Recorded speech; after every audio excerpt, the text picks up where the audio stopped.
መንገድን ልጥረግልህ። ሻሎም ሻሎም የተወደዳችሁ ቅዱሳት ሁላችሁንም በጌታ በኢየሱስ ክርስቶስ ስም ሰላም እላችኋለሁ። ዛሬ እንግዲህ በፊታችሁ ያለሁት አጭር የእግዚአብሔርን ቃል አብረን እንድንካፈል ነው። መጽሐፍ ቅዱሳችንን ዘፍጥረት ምዕራፍ 22 ከቁጥር 9 ጀምሮ ያለውን የእግዚአብሔርን ቃል አብረን እንካፈላለን። ዘፍጥረት ምዕራፍ 22 ቁጥር 9 ላይ ያለውን የእግዚአብሔርን ቃል መነሻ በማድረግ አብረን የእግዚአብሔርን ቃል እንካፈላለን። ዘፍጥረት ምዕራፍ 22 እንደምታውቁት አብርሃም ልጁን ይስሐቅን ለእግዚአብሔር ሊሰዋ ድምጽ የመጣበት ደግሞ ታዞ ይህን ድምጽ ተግባራዊ ያደረገበት ስፍራ ነው። እግዚአብሔር ወዳለው ቦታ ላይ እንደደረሱ የሚናገር ክፍል ቁጥር 9 ላይ አለ። እግዚአብሔር ወደ ተናገረን ነገር የምንደርስበት ዘመንና ጊዜ እንደሆነ ደግሞ አምናለሁ። መቼም በጌታ ቤት ያለን የእግዚአብሔርን ድምጽ የተለማመድን የእግዚአብሔርን ድምጽ የምንሰማ በአንድም ቢሆን በሌላ የጌታን ድምጽ የተለማመድን ሰዎች የሁል ጊዜ ጥያቄያችን መቼ ነው እግዚአብሔር ወዳለኝ ቦታ ላይ ምደርሰው? የተናገረኝ ነገር የታለ እንላለን። ደግሞ አንዳንድ ጊዜ እግዚአብሔር የሚናገረን ነገርና የምናልፍበት ደግሞ መንገድ የተለያየ ይሆናል።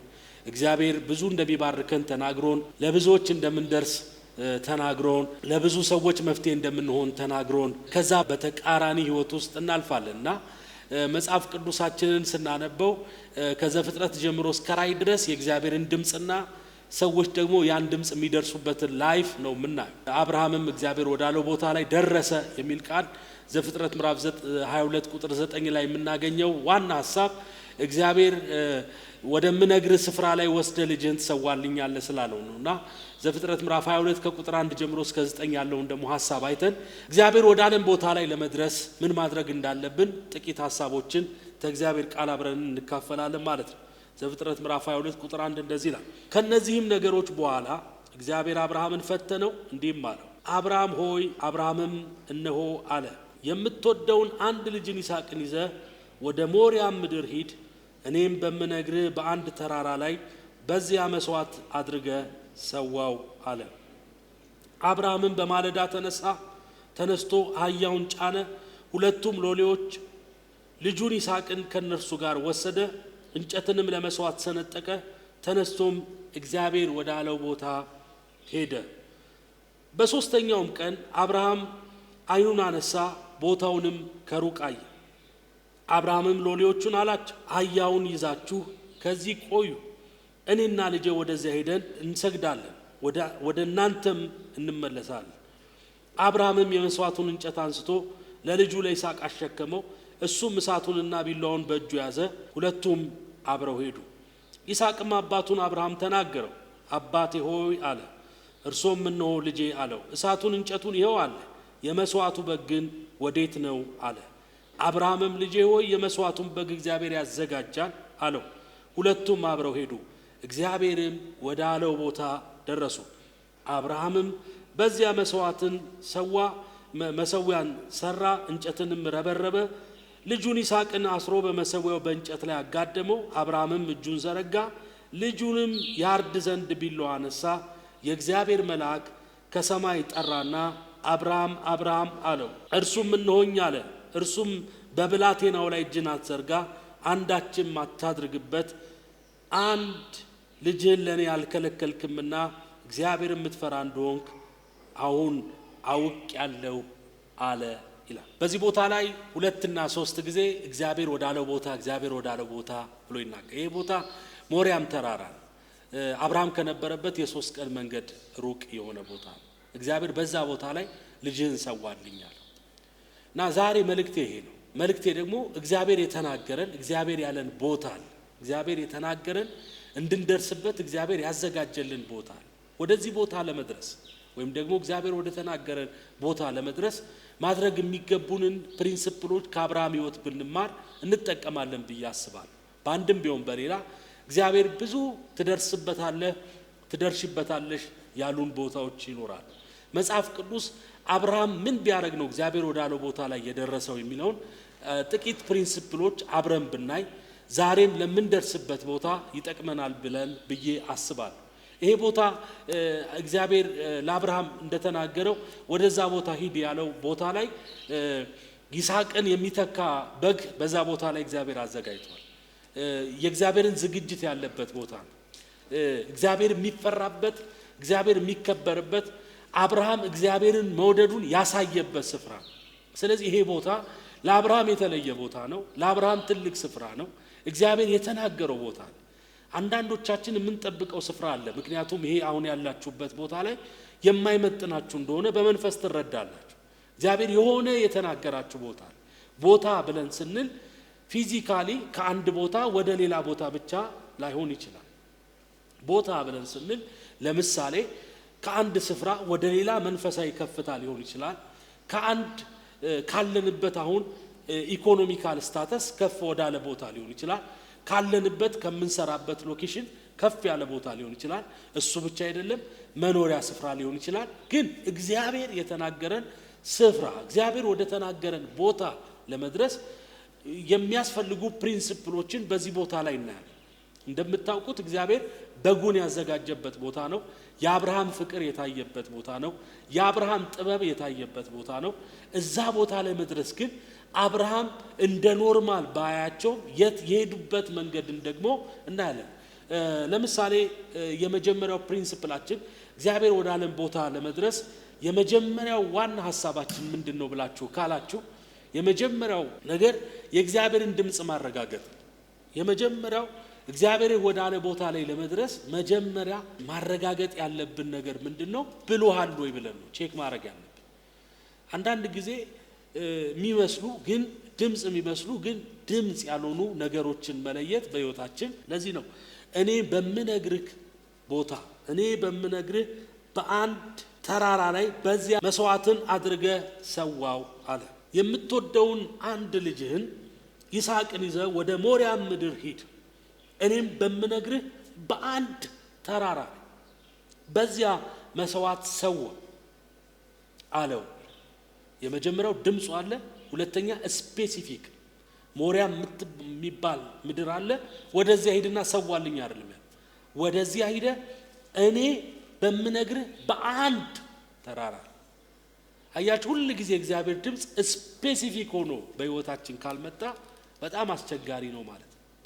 ሁሉ ጊዜ እግዚአብሔር የሚናገሩ ድምጾች አሉ፣ የሚሰሙ። አንደኛ ከድምጾቹ መካከል የእግዚአብሔርን ድምጽ የሚመስሉ ድምጾች አሉ። ሁለተኛ ነገር ደግሞ የሰዎች ድምጽ አለ።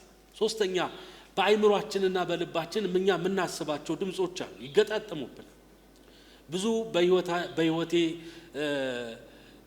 እኔም ካሳለፍኳቸው ነገሮች የተነሳ ድምጽ የሚመስሉ የእግዚአብሔር ድምጽ የሚመስሉ የእግዚአብሔር ትክክለኛ ፈቃድ ያለበት ድምጽ የሚመስሉ ድምጾች በህይወታችን ያልፋል።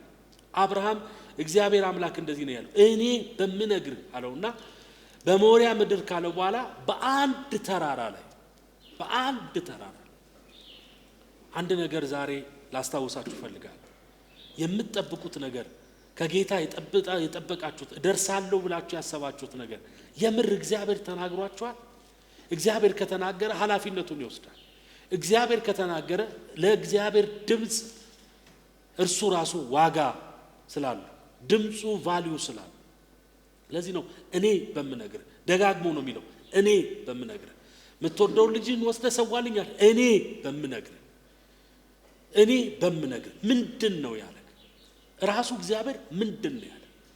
አንዳንድ ድምጾች ቼክ መደረግ አለባቸው። የሚመስሉ ድምጾች አሉ፣ የሚመስሉ የእግዚአብሔርን ድምጽ የሚመስሉ የመንፈስ ቅዱስ ምሪት ያለበትን የሚመስሉ ሁኔታን ያለበትን የሚመስሉ ግን ያልሆኑ ድምጾች አሉ። አብርሃም መጀመሪያ ያደረገው ስፔሲፊክ የሆነ ምሪት ነው የተቀበለው። በህይወቴ ካጋጠሙኝ ብዙ አይነት ነገሮች አንዳንድ ጊዜ መስሎን የምንሳሳትባቸው ነገሮች አሉ። ይመስሉናል። በአገልግሎት ስናልፍ፣ በመንገዳችን ስናልፍ የሚመስሉን መንገዶች አሉ። ግን ምናልባት ላይሆን ይችላል፣ ምናልባት ያኛው ላይሆን ይችላል። የትኛው ነው ያለ? እኔም በምነግርህ በአንድ ተራራ ላይ የመጀመሪያው ፕሪንሲፕል ይሄን ነው፣ ድምጹን መለየት፣ ድምጹን ማረጋገጥ። የእግዚአብሔርን ድምጽ የማረጋገጫ ብዙ መንገዶች አሉ። መጽሐፍ ቅዱስ ውስጥ የተጠቀሱ አባቶች ያለፉባቸው ብዙ መንገዶች አሉ። የመጀመሪያው የእግዚአብሔር ድምጽ ተደጋግሞ መምጣት ነው። ሁለተኛ በመናቀውና በለመድነው ድምጽ መምጣት ነው። ስለዚህ የትኛው ነው ያለ? የትኛው ስፍራ ነው ያለ? የትኛው ቦታ ነው ያለ? እሱን ማረጋገጥ። ስፔሲፊክ ማድረግ እኔ በምነግርህ። ሁለተኛ በጣም የሚገርማችሁ ነገር እግዚአብሔር ወደ ዓለም ቦታ ላይ ለመድረስ ከአብርሃም ሕይወት የምንማረው ትምህርት አለ። የሁለተኛው ነገር ቁጥር 3 ላይ አብርሃምም በማለዳ ተነስቶ አህያውን ጫነ፣ ሁለቱንም ሎሌዎች ልጁንም ይስሐቅን ከእርሱ ጋር ወሰደ፣ እንጨትንም ለመስዋዕት ሰነጠቀ፣ ተነስቶም እግዚአብሔር ወደ አለው ቦታ ሄደ ይላል። ሁለተኛው እግዚአብሔር ወደ ዓለም ቦታ ደግሞ ለመድረስ በጣም የሚገርማችሁ ነገር የሚያስፈልገውን ነገር ማዘጋጀት ነው። እዚህ ቦታ ላይ ምን እንዳዘጋጀ እናያለን። የመጀመሪያ አህያ አዘጋጀ፣ እንጨት አዘጋጀ፣ እሳት አዘጋጀ፣ ሁለት ሎሌዎችን አደረገ፣ ደግሞ ትሰዋልኛለህ ያለውን ይስሐቅን ያዘ እና ለትንቢቱ ወይም ደግሞ ለድምፁ የሚመጥኑ ዝግጅቶችን አደረገ። አያችሁ፣ የመስዋዕቱን በግ እግዚአብሔር ያዘጋጃል፣ እሳቱን ግን አብርሃም ነው የሚያጫጭሰው። እንጨቱን የሚቀጣጠል እንጨት የሰነጠቀው አብርሃም ነው። ሁለቱን ሎሌዎች የያዘው አብርሃም ነው። አህያውን ያደረገው አብርሃም፣ ልጁን ይስሐቅን ያዘጋጀው አብርሃም። ሁለተኛ እግዚአብሔር ወደ ዓለም ቦታ ላይ ለመድረስ ትንቢቱን የሚመጥን ዝግጅት ያስፈልጋል። መልእክታችንን የሚመጥን ዝግጅት፣ እግዚአብሔር ትደርስበታለህ ያለ ቦታ ላይ የሚያደርስክ ዝግጅት ያስፈልጋል። አንዳንድ ሰዎች ረጅም ጊዜ እግዚአብሔር ውጪ ትሄዳለህ ይላቸዋል። ፓስፖርት ሳይዙ ይጠብቃሉ። እግዚአብሔር ትሄዳለህ ብሎኛል ብለው ይጠብቃሉ። አየ ፓስፖርት ካንተ ነው፣ ቪዛው ደግሞ ከእግዚአብሔር ነው፣ ስፍራው ከእግዚአብሔር ነው፣ የት ቦታ እንደሚወስድ ከእግዚአብሔር ነው። እግዚአብሔር ታገባለህ ወይ ደግሞ ታገቢያለሽ ብሎሻል። ካንቺ የሚጠበቅ የባልነትና የሚስትነት ዝግጅት ከኛ ይጠበቃል። ባሉን ደግሞ ወይም ደግሞ ሚስትየውን ደግሞ እግዚአብሔር ያዘጋጃል። አያችሁ፣ ሁሉ ጊዜ ትንቢታችንን የሚመጥን ዝግጅት እግዚአብሔር ከኛ ይጠብቃል። በጣም የሚገርማችሁ ነገር ዝግጅት በጣም ወሳኝነት አለው። ሐዋርያት ሥራ ምዕራፍ 2 ላይ መንፈስ ቅዱስ በባለ 50 ቀን ከመምጣቱ በፊት ጌታ ኢየሱስ ክርስቶስ ለመንፈስ ቅዱስ የሚመጥን ዝግጅት አዘጋጅቷቸው ነው ሄደው። ኃይል ሳትቀበሉ ከኢየሩሳሌም አትውጡ አላቸው። የኃይል አስፈላጊነትን ነገራቸው። ተሰብስበው እንዲጸልዩ አደረገ። አንድ ልብ አንድ መንፈስ ሆኖ እንዲጸልዩ አደረገ። አየ፣ በህይወትክ ሁሉ ጊዜ ያልተዘጋጀህበት ነገር ላይ እግዚአብሔር አይመጣም። በተዘጋጀህበት ነገር ነው እግዚአብሔር የሚመጣው። ሳሙኤል ለእግዚአብሔር ድምጽ ዝግጁ አልነበረም እና ምንም እንኳን ከፊቱ የነበረው የእግዚአብሔር ሰው ቀደምት የነበረው ኤሊ ሳሙኤልን ለማዘጋጀት ጠቅሞታል። አንዳንድ ጊዜ ዝግጅት ከሰው ይኮረጃል። መዘጋጀት ኤሊ የእግዚአብሔርን ድምጽ አንድ ወቅት ይለማመድ ስለነበረ ጠራኸኝ እያለ 2-3 ጊዜ ሲመጣ አይ ወደኔ አትምጣ አለው። እዛው ሆነ ጠብቅ። ልክ ይሄ ድምጽ ሲመጣ ባሪያ ይሰማልና ተናገር በለዋል። ስለዚህ ዛሬ ዝግጅት ያስፈልጋል። በዝግጅት ውስጥ ድል አለ። በዝግጅት ልንጠብቀው ይገባል። እግዚአብሔር የተናገረህ ነገር አለ። ለዛ የሚመጥን ዝግጅት፣ ለትንቢቱ የሚመጥን ዝግጅት፣ ለትንቢቱ የሚመጥን ሐሳብ ሁሉ ጊዜ ከኛ ይጠበቃል።